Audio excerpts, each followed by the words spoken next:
Saya sudah masuk, si Padi ini nanya ke kapten, ini barang apa? Karena dia curiga, jangan-jangan ini bom. Kalau nggak salah begitu ya. Bahkan ada jangan-jangan ini bom. Iya, itu bahasa. Oh, si kapten bilang itu uang dan emas. Dan itu diakui oleh si kapten di persidangan ya. Saya mohon, anak saya tidak bersalah, tidak mengetahui itu barang. Saya bermohon kepada Bapak Presiden, tolonglah anak saya dibebaskan. Anak saya tidak tahu apa-apa. Dia dijebak itu Pak Presiden. Jadi 5 Februari 2026, enggak sebelumnya saya cerita kenapa? Sejak tanggal 6 Februari memang sudah ratusan kontak fans saya menghubungi saya agar mau berkenan memviralkan kasus ini. Coba karena terkait narkoba saya nggak mau baca WA-nya. Tapi begitu saya dengar tangis ibu ini bahwa ternyata dia itu baru 2-3 hari kerja di kapal itu, ya. Jadi bang benar-benar bukan dari bagian dari organisasi, makanya saya tertarik. Itu kira-kira intinya, ya. Oke. Sekarang sudah hari di sini, nama terdakwanya adalah Pandi. Ibunya di sini hadir. Anda sudah melihat tangisnya. Mungkin ibu boleh nggak ibu ceritakan kronologis Pandi ikut di kapal itu, mulai pertama melamar kemana? Coba silakan Bu. Nanti kadang-kadang saya potong untuk memperjelas. Silakan Bu. Awal mulanya si Pandi dapat kerja dari agen, tawaran dari agen. Dia namanya Pak Iwan. Ya. Nah, disitulah dia menunjukkan sama saya, mengasih tahu sama saya bahwasanya dia dapat tawaran kapal Thailand lah. Ya. Terus? Jadi diceritakannya si Iwan ini langsung mungkin tak ngomong apa sama si Pandi, langsung HP si kapten, dikasihlah nomor si kapten sama si Pandi. Jadi si kapten berhubungan sama si Pandi, ditanya kapten. Kaptennya bernama Si Holan. Pak Samosir itu aja. Pak Samosir. Ini banyak Batak nih terlibat nih. Ya, terus? Pak Asiolan. Ya. Terus Pak Asiolan mengontaklah si Pandi, menanyakan berkas-berkas si Pandi, apa-apa aja yang ada. Kata si Pandi, buku pelautnya mati, sama surat apanya nggak tahu. Itu disuruh si Holan itu urus katanya.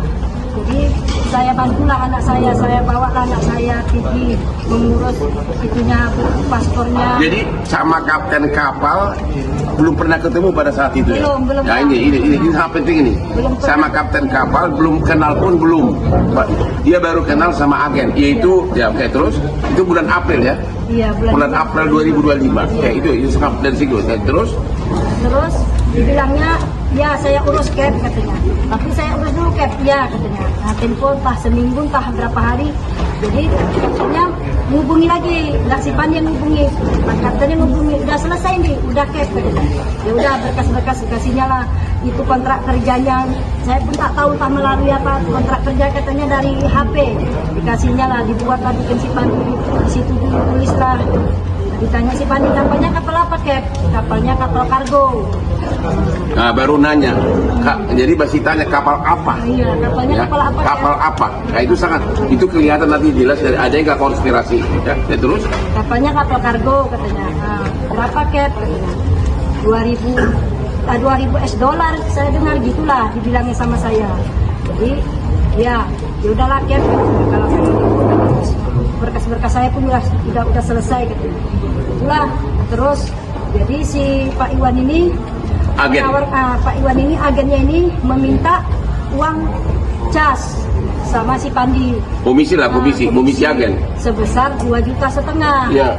Nah, makanya dikasihnya berhubungan sama si kapten. Ya. Jadi waktu pemberangkatan si Pandi minta sama saya uangnya 2,5 juta. Jadi malah ibu yang bayar menalangin. Iya. Nah, jadi tapi si kapten nelpon si Pandi, uang casnya nggak usah kasih sama si Iwan dulu, sama saya aja ngasihnya. Jadi pemberangkatan itulah dikasih si Pandi di dalam mobil. Oke, jadi Katanya berangkat tanggal 1 Mei 2025, ibu ngantar anak ibu ke rumahnya kapten. Iya, saya ikut antar. Saya tanya, Pandi udah lama kenal sama kapten? Belum, Mak. Baru inilah mau kenalannya, mau pergi inilah kenalannya. Pada saat berangkat baru kenalan secara fisik ya. Iya. Tanggal 1 Mei 2025 ya. Iya. Ya, isi ada tadi. Jadi ibu ngantarkan anak ibu karena mau berangkat kerja, keluar naik kapal, ibu antar si anak ibu ke rumahnya si kapten tanggal 1 Mei. Iya. Itu pertama kali ibu ketemu kapten, dan itu pertama kali anak ibu ketemu kapten. Iya, saya serahkan anak saya sama kapten, saya salaman sama kapten, sama istrinya. Saya tanya kaptennya, udah lama kenalkan Pandi Cap? Inilah Bu, baru inilah kita kenalan. Nah, kapten udah lama kerja di luar. Entah saya yang salah dengar, dibilangnya sekitar 3 bulan. Kalau kayak gitu Cap, saya titip Pandi ya Cap. Saya titip Pandi Cap. Kalau Pandi nakal-nakal Cap, gembreng aja Cap. Anggaplah Pandi ini Cap seperti anak Cap ya Cap. Iya Bu, doakan kami ya Bu ya supaya berhasil. Saya tak tahu doa itu apa, berhasil itu apa. Itulah saya bilang, Pandi hati-hati anak ya. Kalau udah sampai nanti ke Thailand, bel mama mak, nah iya mak katanya. Jadi surat-surat kontrak kerjanya kirim aja sama mama. Kalau ada apa-apa nanti mama tahu. Ya mak, ini surat kontrak kerjanya mak ya. Kalau ada apa-apa tuntut aja mak perusahaannya. Dibilangnya kayak gitu Pak. Jadi terdengarlah dia ketangkap. Kayak mana perasaan saya Pak? Oke, tanggal 1 Mei 2025 berangkatlah ke Thailand. Yang ibu antar ke depan rumah si kapten, dan disitulah sekaligus perpisahan, selamat jalan gitu ya. Oke, saya dari segi data kami baca semua di BAP di sini. Tanggal 2 nyampe dari Thailand itu tanggal 2 Mei sampai 12 Mei 2025 menginap dulu di hotel menunggu kapal siap ya. 2 Mei sampai 12 Mei 2025 menginap di hotel ya. Kemudian 13 Mei lah mulai. Nah, ingat ini sangat penting. 13 Mei lah 2025 lah mulai si Pandi ini sama rombongan kapten ini masuk ke kapal untuk mulai bekerja. Nah, disitulah mulai berlayar lah mulai ya kan. Itu tanggal 13 Mei 2025 ya. Kemudian berhenti di suatu tempat ngisi minyak. Nah, untuk kapalnya. Oke, ya. Kejadian ini yang dituduhkan ini tiba-tiba di tengah laut menurut surat dakwaan 18 Mei 2025 di tengah laut merapat suatu kapal nelayan seperti kapal nelayan menurunkan 67 kardus. 67 kardus di tengah laut. Si Pandi ini kan masinis mesin ya. Cuma karena disuruh mereka apa itu namanya kalau berbaris begitu masukin barang apa namanya? Estafet. 67 jadi si Pandi ini curiga. Menurut saya baca di berita acara ditanya ini apa ini ditanya ke chief officernya, dibilang uang sama emas. Benar ya? Nah, nanti ditambahkan lagi ya. Kemudian akhirnya masuk. Ternyata tujuannya adalah ke Filipina, melabui perairan Tanjung Karimun. Tanjung Karimun ternyata tanggal 21 Mei lah ditangkap. Berarti 18 Mei, 21 Mei hanya beberapa hari, benar kata media itu, hanya beberapa hari si Pandi di kapal itu nggak tahu apa-apa, disitulah ditangkap. Mungkin itu penjelasannya. Tanggal 21 Mei ditangkap oleh Bea Cukai Indonesia ya, dan Angkatan Laut ya. Tujuannya ke Filipina, dia juga nggak tahu kemana. Ya mungkin selanjutnya saya serahkan kepada Pak Sirait penjelasan lebih lanjut gimana sama persidangannya gimana, coba. Kami nggak tahu. Jadi setelah di Batam kami pelajari. Secara kronologisnya, bukti fakta di persidangan memang apa yang dijelaskan oleh ibunya tadi sama seperti itu, bahwa memang ada ditanya ketika dimasukkan itu barang ke dalam kapal dari kapal nelayan ya? Iya, kapal nelayan di tengah laut, dan itu ditanya si saudara klien kami bahwa apa itu Cap, bilang dengan Pak Samosir. Jangan ditanya, jangan dengan si Pak Pong, ini nanti saya sebut namanya, itu orang Thailand, Mr. Pong. Itu uang dan emas dan uang. Setelah berlayar beberapa lama, bendera diturunkan. Nah, ditanya klien kita lagi, kenapa bendera diturunkan? Kan bendera kapal tidak boleh diturunkan. Nah, udah nggak usah. ternyata mereka mau Filipina, terjadi mungkin kesalahpahaman di mana membelok arah ke Aceh, tapi di perairan daripada Batam dan balik ke Rimun, disitulah dilakukan penangkapan. Ini kapal nasionalnya Thailand ya? Thailand. Kapal tanker. Tanker. Oke. Dragon namanya. Neo Dragon. Sea Dragon. Sea Dragon. Sea Dragon. Ya. Perusahaan. Nah, itu maka setelah itu mereka ditangkap pada tanggal 1 itu. Di dalam kapal ditangkap 5 Indonesia, 2 orang Thailand. 2 orang Thailand. Iya. 2 orang Thailand, 4 Indonesia. 4 Indonesia ya. 2 Thailand. Apakah di persidangan milik siapa itu narkoba di persidangan gimana? Dan tujuannya, saya baca di BAP, saya baca di surat tuntutan tidak ada kata-kata kepada siapa mau diantar. Iya. Penerimanya nggak ada. Sampai kita persidangan tim saksi tidak ada, tapi menyatakan itu milik daripada Mr. Tan. Memakai nama Mr. Tan yang pemilik entah di hutan mana Kita begitu. nggak tahu apakah itu anonim, mungkin orang yang biasa Ya. di dalam ini DPO dia. Ya. Nah itu dia milik. Tapi tidak tahu arah kemana, bahkan di dalam BAP maupun di persidangan tidak sampai ke sana. Kami tanyakan, tidak ada yang bisa jawab. Pada saat itu. Jaksa pun tidak tahu ini diantar kemana. Iya. Hanya tujuannya Filipina begitu ya. Iya. Jadi Iya. yang sekarang didakwa semua yang 2 Thailand, 4 Indonesia ya. Iya. Semua hukuman mati. Hukuman mati, tuntutan mati. Iya. Sesuai dengan tuntutan jaksa yang ada. Apa alasan kenapa sampai si Pandi ini ikut hukuman mati? Bapak sebagai pengacara di persidangan. Kalau kami lihat mungkin kalau secara yuridisnya tidak tepat sebenarnya itu dia, karena dia dengan apalagi dengan undang-undang pelayaran yang di tahun 2000 nomor 15 itu, anak buah kapal itu kan tidak mengetahui apapun kejadian di kapal gitu. Kita Ya. tidak tahu kemana arah pemikiran daripada JPU kita gitu, jaksanya, sehingga disamaratakan semua walaupun berbeda-beda fungsi ataupun kewenangan daripada anak buah kapal. Menurut Anda di persidangan ada kemungkinan besar nggak bahwa memang nahoda tahu itu? Nahoda tahu isinya itu nakodanya? Kalau sesuai persidangan, yang jelas yang tahu ada 3. Ya. 1 orang Thailand, Mr. Pong, 2 Samosir, dan wakil kapten. Ya. Mereka yang tahu. Mereka tahu. Sesuai di persidangan dan saksi mahkota kan saling menyaksikan mereka. Di dalam BAP dalam bukti persidangan itu. Saya baca di BAP katanya si anak ibu ini waktu sesudah 67 bungkus ini masuk kapal nanya itu apa, kata si kapten katanya itu uang dan emas. Iya, itu. Di persidangan pengakuan dari si Pandi bahwa dia pernah menanyakan itu ke kapten, diakui kapten nggak? Diakui, pada saat sidang diakui. Oh, hanya dari situ aja sudah jelas. Diakui. Artinya pada saat barang narkoba itu masuk dibantu masukin karena memang ya kan perintah dari kapten.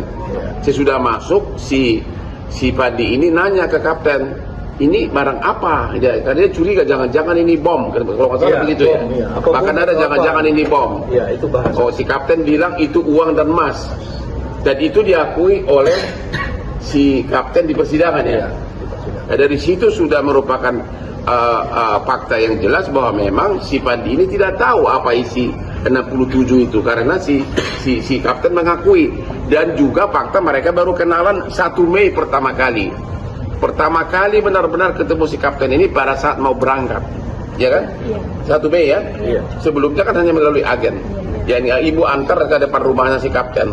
Jadi tidak ada konspirasinya, niat jahatnya, mensreanya di mana gitu loh.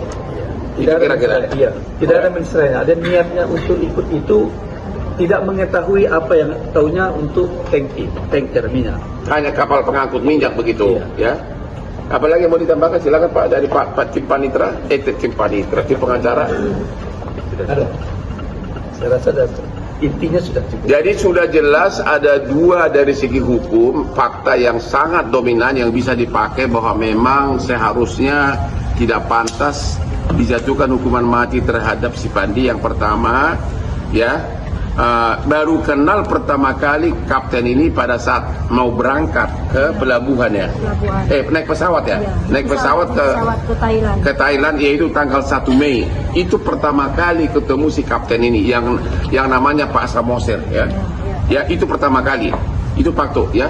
Fakta kedua adalah bahwa si Fandi ini tidak tahu 67 itu yang dimasukkan oleh kapal, seolah-olah kapal mirip kapal nelayan di tengah laut. Si Fandi ini bertanya kepada si kapten, itu apa ya kan? Apa? Dia rada curiga. Ya, rada curiga. Ya, dijawab bahwa itu adalah emas dan uang. Dan itu oleh si Fandi dijelaskan waktu pemeriksaan di persidangan, diakui oleh si kapten.